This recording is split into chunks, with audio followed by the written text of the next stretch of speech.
चोरकप के अभिनंदन हत्याकांड का हुआ सफल उद्भेदन, 5 गिरफ्तार, हथियार व वाहन बरामद। रोहतास जिले के तिलौथू थाना क्षेत्र अंतर्गत ग्राम चोरकप में हुए चौकीदार के बेटे अभिनंदन की हत्या मामले का पुलिस ने सफल उद्भेदन कर लिया है। पुलिस अधीक्षक कार्यालय द्वारा रविवार को दोपहर करीब 3 बजे जारी प्रेस विज्ञप्ति के अनुसार इस कांड में संलिप्त कुल 5 अभियुक्तों को गिरफ्तार किया गया है, जिनमें एक महिला भी शामिल है। साथ ही हत्या में प्रयुक्त देसी कट्टा, एक स्प्लेंडर मोटरसाइकिल, एक अल्टो कार तथा 2 मोबाइल फोन भी बरामद किए गए हैं। घटना 5 मई 2025 की रात करीब 2:40 बजे की है, जब अभिनंदन की गोली मारकर हत्या कर दी गई थी। मृतक के घर में उसके छोटे भाई की शादी का माहौल था। प्रारंभिक जांच के बाद पुलिस ने तकनीकी साक्ष्यों के आधार पर गांव के ही निखिल कुमार को हिरासत में लिया, जिसने पूछताछ में पूरी साजिश का खुलासा किया। निखिल के बयान के अनुसार मृतक के भाई अभिमन्यु और पहली पत्नी रविता देवी के बीच अवैध संबंध थे, जिसकी जानकारी मृतक को हो जाने पर उसने भाई की शादी तय कर दी थी। इसी कारण दोनों ने मिलकर 2 लाख रुपए की सुपारी में हत्या की योजना बनाई और निखिल, अंकित कुमार शर्मा तथा विकास कुमार शाह को सुपारी दी। पुलिस ने तीनों मुख्य शूटरों को गिरफ्तार कर लिया है और उनकी निशानदेही पर हत्या में प्रयोग किए गए हथियार व वाहन बरामद कर लिए हैं। पुलिस टीम की तत्परता के लिए उन्हें पुरस्कृत किया जाएगा। गिरफ्तार अभियुक्तों के आपराधिक इतिहास की भी जांच की जा रही है। दिनांक 5 मई को तिलौथू थाना अंतर्गत ग्राम चोरकप से घटना प्रतिवेदित हुई थी, जिसमें तिलौथू थाना क्षेत्र के चोरकप के महल चौकीदार के बेटे अभिनंदन पासवान की अज्ञात अपराधियों द्वारा गोली मारकर हत्या करने की घटना प्रतिवेदित हुई। जिस रात्रि को घटना कारित हुई थी, उस रात्रि को अभिनंदन पासवान के छोटे भाई का तिलक था और घर में काफ़ी लोग आए हुए थे। ये घटना रात के 2 से 3 के बीच में प्रतिवेदित हुई थी। उसके बाद घटना की गंभीरता को देखते हुए मेरे द्वारा भी काली घटनास्थल का निरीक्षण किया गया था एवं एएसपी डिग्री के नेतृत्व में टीम भी गठित की गई थी, ताकि इस घटना का उद्भेदन तुरंत किया जा सके, क्योंकि यह घटना एक चौकीदार के बेटे की हत्या से संबंधित था और जिस माहौल में हुआ था उससे काफ़ी संवेदनशील हो गया था कि किसी घर में शादी थी, उसी दिन उसके बेटे की हत्या कर दी गई। घटना के बारे में जब पूछताछ किया गया परिजनों से, तो परिजनों द्वारा जो बातें बताई गई उसमें काफ़ी विरोधाभास था। घटना के समय जो मृतक था उसका घर पूरा सजा हुआ था, घर में काफ़ी लोग आए हुए थे और वो दरवाजे पे एक बेड पे अपने भाई के चचेरे भाई के साथ सो रहा था। इसी दौरान उसकी गोली मारकर हत्या की गई थी। परिजनों से जो पूछताछ की गई और उसके जो चचेरे भाई और भाई से पूछताछ में जो विरोधाभास था, उसके बाद से तकनीकी स्तर पर साक्ष्य संकलन किया गया।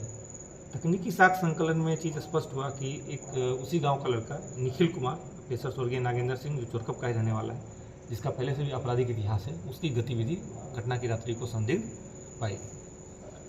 अग्रतर अनुसंधान में स्पष्ट हुआ कि जो निखिल है, इसके साथ और भी 2 लड़के, अंकित कुमार शर्मा, पेशर आनंद शर्मा और विकास कुमार शाह उर्फ रतन शाह, पेशर रंगीला शाह, जो इटमा काराकट का रहने वाला है, ये दोनों भी आपराधिक गतिविधि, आपराधिक इतिहास वाले लड़के हैं। ये दोनों भी उसके संपर्क में थे। इन तीनों को गिरफ्तार करके जब पूछताछ किया गया, तब जाकर यह पूरे मामले का उद्भेदन हो पाया। घटना का कारण ये था कि जो अभिनंदन पासवान है, उसका छोटा भाई अभिमन्यु पासवान और मृतक अभिनंदन पासवान, जिसने 2 शादी की थी, पहली पत्नी रविता देवी उसके द्वारा और मृतक का सगा छोटा भाई जिसका उस दिन तिलक था, इन दोनों के द्वारा ही हत्या की साजिश रची गई थी। घटना का कारण ये था कि जो मृतक है, उसके सगे छोटे भाई का अवैध संबंध उसकी दोनों पत्नियों से था, पहली पत्नी से भी और दूसरी पत्नी से भी। और पहली पत्नी ने इसके साथ मिलकर प्लानिंग की थी कि ये मेरे साथ बहुत मारपीट करता है, इसका और भी कई लड़कियों के साथ अवैध संबंध है और अगर इसकी हत्या नहीं करोगे तो मैं आत्महत्या कर लूँगी। इस बात को लेकर उसको ब्लैकमेल किया और उसको इस घटना के लिए तैयार किया। इसके अलावा ये जो शादी जो तय हुई थी, ये भी मृतक के दबाव में हुई थी, क्योंकि उसको पता चल गया था कि उसके भाई का अवैध संबंध उसकी पहली पत्नी से, इसलिए वो जबरदस्ती उसने दबाव बनाकर ये शादी तय की थी। तो इस कांड को कारित करने का 2 उद्देश्य था। एक तो अभिनंदन पासवान को रास्ते से हटाना था, दूसरा ये शादी भी इसको रोकनी थी। इसी के साजिश के तहत लगभग 1 महीना पहले इसने अपने गाँव के ही निखिल कुमार को से संपर्क किया, जिसका पहले से आपराधिक इतिहास है, उसके द्वारा हत्या करने के लिए 2 लोगों को इसमें संपर्क किया गया और इनके द्वारा पहले भी इसकी हत्या का प्रयास किया गया, लेकिन 1 हफ्ता पहले भी ये लोग उसका मर्डर करने आए थे, लेकिन उस रात्रि को अपने घर के अंदर सो रहा था, जिसकी वजह से ये लोग सफल नहीं हो पाए। और तिलक के 1 दिन पहले वाली रात को चूँकि घर में ज़्यादा लोग थे, ये घर के दरवाजे के बाहर सो रहा था और इसका सगा छोटा भाई ने ही हत्यारों को इशारा किया कि वो उसका भाई सो रहा है, वो बाहर कंबल ओढ़ के सो रहा था, उसके इशारे पे लोग उसको गोली मारे और गोली मारकर वहाँ से फरार हो गए। घटना के पहले गांव में छुपने के लिए भी एक कार का इस्तेमाल किया गया था, जो इनकी निशानदेही पे बरामद किया गया है। घटना के बाद भागने के लिए एक मोटरसाइकिल का इस्तेमाल किया गया था, जो भी बरामद किया गया और घटना में प्रयुक्त हथियार भी इनकी निशानदेही पे बरामद किया गया है।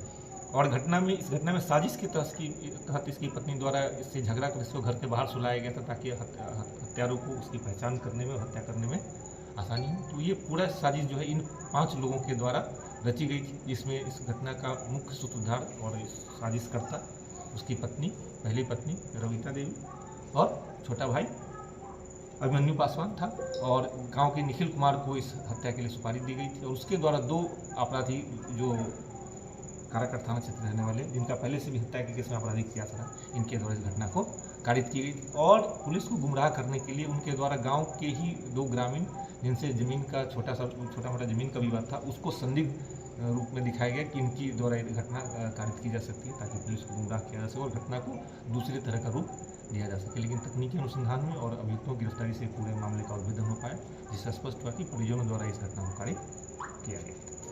कितने लोगों से गिरफ्तारी हुई? टोटल इसमें 5 लोगों की गिरफ्तारी हुई है, जिसमें